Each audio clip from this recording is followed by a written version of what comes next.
Welcome. Another episode, Dr. James Beckett Sports Card Insights with Doug Kale. We are going to talk about this podcast. I'm going to get some expert feedback from Doug, who I guess it might be fair to say you were in some sense a competitor. We were competitors first. Actually, we were probably friends. I was actually a subscriber of yours, maybe before you were a subscriber of mine.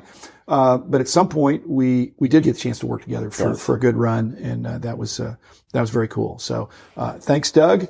Thanks, sponsors: Beckett Media, Beckett Grading, Beckett Authentication, ComC.com, Burbank Sports Cards, Mike Stadium Sports Cards, Huggins and Scott Auctions, Heritage Auctions, Topps, Panini, and Upper Deck. Doug was here at the hobby dinner. And we talked, and I kind of gave kudos to Doug and others that a year ago, I kind of floated the idea about doing a podcast, and Doug and others were at least sympathetic, if not encouraging, And so now I'm 100 and some episodes into it and having a good time.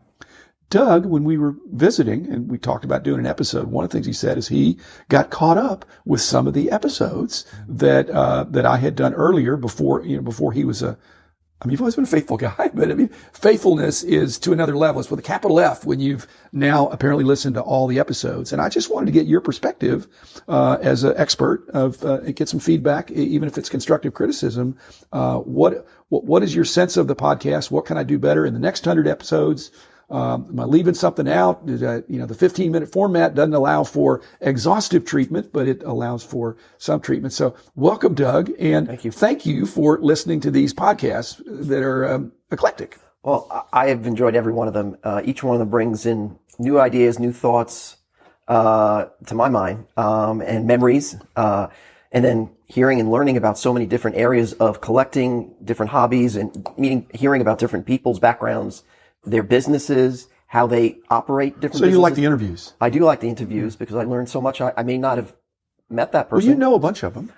I know a bunch, but I don't know all of them. And there's some people that have gotten into the industry later on after I had maybe left. And I'd like to hear their story, how they started, what's working for them, what's been successful, finding out how they promote their shop or their online business. Yeah. It's because other people listening to it could hear how that could relate to their business or their industry or their job in some way. We did your origin story, and I don't think you in a previous episode, and I don't think you played up. You have kind of I don't know if it's education or experience, but maybe it's both in marketing and PR. Yes, Did you have education on that, or was it more just the experience of some of the jobs you had? Because you always seem to bring that. Well, that's where I grew up. My dad was a full-time food salesman, so I think selling and marketing, I think that way. And my mom used to sell at the collectible shows, so I have marketing, PR, and sales in me. Okay. So with that in mind, you've listened to these podcasts now, and it seems to me they are intentionally nonlinear and non-serial to where each one can stand alone. But that makes it difficult in a marketing and PR sense to encapsulate the demographic. Because some percentage of these are for a veteran collector, industry veteran like you, but then some of them are more toward newer collectors. Do you find was that frustrating for you? Or do you see that having a little bit of something for a whole bunch of different demographics is okay? I think it's perfectly fine, because if I was out of the hobby for a little while and there were some things that were discussed in one of your podcasts, I learned something. This was happening, or this product was released, and so for me, I know more about the vintage cards, but now listening to your podcast, I learned a lot about the newer releases. Right. And I think vice versa, because the people that are into the newer releases, if they listen to your podcast on some of the vintage collectibles or veterans, they'll learn something of how the industry did operate or was operating, and could relate that to something currently today. Or they could go to a card shop or a show and hear something on your podcast about a particular player and see it in that shop, and I remember on the podcast. So you're introducing a lot more information to everyone in both. One of the things I just from the very beginning, I just said this is going to be a podcast, just like the magazines that had a positive tone. But Doug, you're coming across too positive. You're in effect auditioning for the position of PR person, and you're winning the job here. But I don't have that job. Okay. So what's any constructive criticism? Because I do think that I do plan to keep doing this. How can I shape it? I don't want to get I want to do more of the same, but I want to do more in a way that there got to be some gaps in the market. I want to do something fresh that hasn't been done. And, as you know, it's a complicated industry. People can't just jump in and immediately get up to speed, but what else is out there that needs to be demystified or shaped? Well, because I've got 800 episodes to go. Well, I think one of the things that you used to do in the publications, which can translate, and I think you just started touching upon this, is you used to have like a reader's right. Yes. Well, listener feedback, questions. So I'm sure there's a lot of people out there listening that have questions and comments that maybe you could bring up during one of the podcasts. Because I just did a couple of those. Right. Did you like those? I did.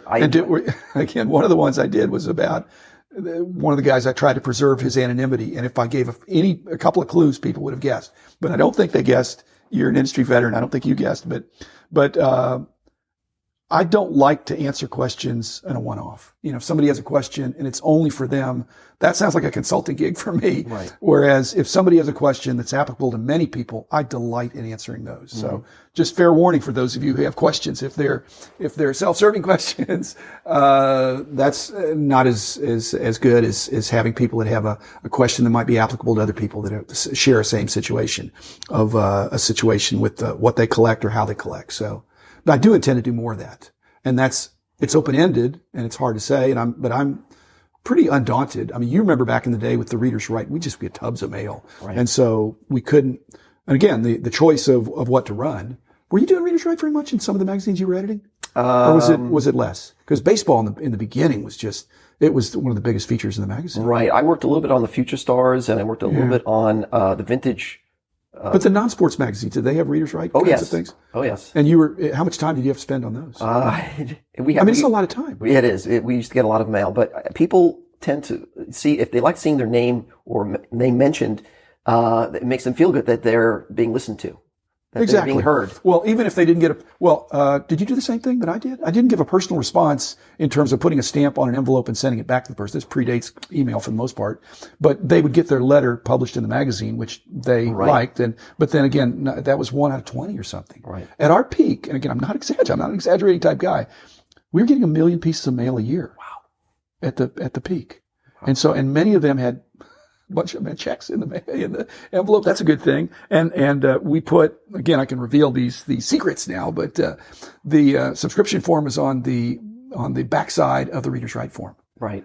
And so when they're sending in the Reader's Right, they say, maybe I'll just subscribe at the same time. And I think a lot of people got them at their local hobby shop, but fair number subscribe. But a lot of them had questions, and the price survey was there along with the Reader's Right questions, and we got some great questions. In fact, do you think it'd be fun if I dug out, because I have a complete set of back issues, if I dug in and pulled out a classic Reader's Right? I think people and would revisited that. What would that be?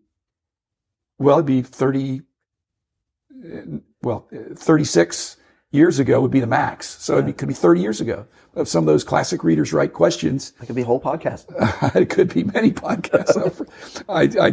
My awesome wife says, don't keep reminding people that you're going to do 1,000 episodes because you may change your mind. I said, well, nobody's going to make me do anything, but so far I'm enjoying it. But that could be another several hundred episodes right there with we were knocking out 50 Reader's Right questions a month frequently. Mm-hmm. You have a lot of great content. And they were, and a lot of them in the early days were answered by me. As the days moved on, some of that was delegated, but I really enjoyed that. Mm-hmm. That was part of the fun. And some of the people got hired. Yeah. It's amazing how many people that we hired, like you, who, even though I'm sure there was a formal interview, you were a known quantity. And so we knew we were going to get a great addition to our team. And I could think of so many of the other guys that I would see at the shows that would send in surveys and contribute as regional correspondents and Reader's Right kinds of things. And then when it came time to add to our team, we could pick from people that were already known. And that was a lot of fun. How have you liked the tributes? You think I should do more of those, less of those, or because they're a little bit melancholy? Yeah, no, there's a lot of people that you pay tribute to that I've heard of them, but I didn't know their background. Yeah. So I learned, again, it's a great learning experience. Okay. So I ran across them at the Nationals, or whether it was was it the Wilkes-Barre, Pennsylvania show?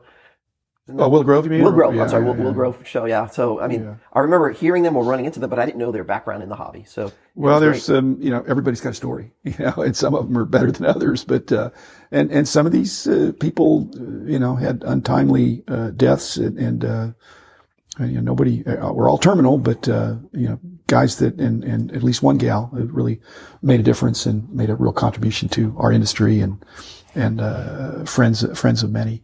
I've enjoyed doing the what if scenarios, and they're not doomsday what ifs, but they're just different kinds of what ifs. Did you find those appealing? Yeah, those are fun. I mean, it gets you thinking a little bit more about the industry or, about a particular player or a company. What if this happened? Well, you told in your origin story about how you pretty early on were pretty savvy about the buying and selling, the investment kind of aspect of making money. I mean, you weren't, some people get into this industry just because they love cards and everybody's doing it. But you early on, partly in your origin story with your parents, understood that there's transactions and I can buy and sell and do all that stuff. So the investment fallacy episodes, did those appeal to you? Because I'm trying to get people to think that it, go beyond the surface on some of those things. Yes. Should I do more of those or? I think today's collectors, there's a lot more investors out there. They collect, but they also invest. So anything having to do with investment, I do think that's a good area to touch on. Why don't you touch on this? I mean, how from your perspective, when we were in the company, we were there together and you were there before and you've worked for other companies, we had a conflict of interest policy, which, obviously we're doing price guides. It's hard to say, hey, we're going to do the price, but by the way, we're going to be buying them up the month before or something like that. It just wouldn't be right. But, so you've worked for other people, you work for us, and, just the inability or the unwillingness I had for decades to not talk about something being a better investment than something else.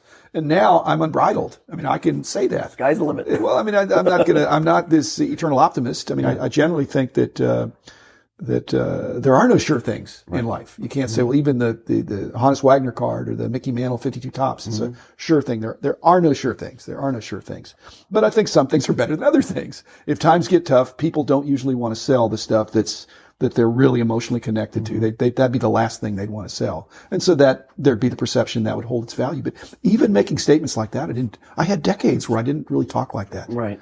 And so it wasn't because I was blind or deaf or dumb. I just thought, it's just not the right thing. But when these other publications you worked for, did they have similar kinds of conflicts? Strict rules? Yeah, because you were not so much. I mean, when you're your own boss, but it's actually sometimes good to be on the other side to see how things operate and see how things firsthand transactions, what people are asking for, what are they talking about, what are their interests. So that's another perspective. I respect that. I mean, like I said, even I think Beckett Media as well as ComC both have their own kinds of policies, and it's like we need to stop, but leave it on this note, is that generally our policy back in the day when you and I were working together was anything that was activity of the order of being a collector was encouraged. If our employees were collectors, that's good. But if you become a dealer, a flipper, a hoarder, taking a position in things, that was the kind of the commercial and business aspect of it. So, thanks, Doug. I appreciate, number one, that you listen to these episodes.